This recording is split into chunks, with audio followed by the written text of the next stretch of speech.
Hello everyone, it's Ryan with Frontline Animal Removal. And I want to show you what I think is a neat bat infestation. But this is an example where the builder of the house didn't quite get things right and it opened up gaps. The bats moved in and now I'm here to correct it. So let me show you what we got going on. Here we're at the corner of the house. I took the trim off. There's trim down on the ground. And that's bat poo-poo, bat poo-poo, bat poo-poo. It goes all the way up. And as you can see, you got a nice big gap between the brick and the sheathing. A lot of people seem to think the brick holds the house up. But the brick is no different than the siding. The siding covers up the wood sheathing. The brick covers up the wood sheathing. The brick is just siding. So what the bats are doing here is this trim covered up this corner, and we're getting in behind the trim because it was loose. Now up there the trim still fits pretty tight, but it loosened up all down here. So I took it all off. We're going to redo this.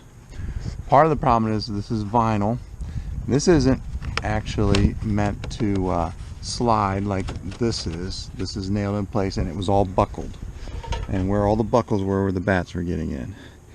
And I can see back probably 6-7 feet behind the brick, and that's where the bats are going. They were also sliding down behind the siding, so you can see some bat poo-poo there. There's some bat poo-poo there.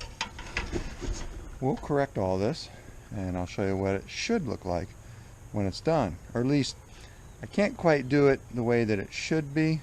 I gotta make a little modification because the siding runs short, so I have to cover this gap with some trim, but it'll look good when it's done. And not only will it look good, but with the downspout in place and everything buttoned up tight, no one will ever tell that I was here. Thank you. Okay everyone, follow up to my bat exclusion in the corner of this house. There, we have the bat tube installed. I'll let them out. That's the last place we'll have to patch it up. But if you look behind the gutter, we got a nice straight piece of trim that slides behind the gutter.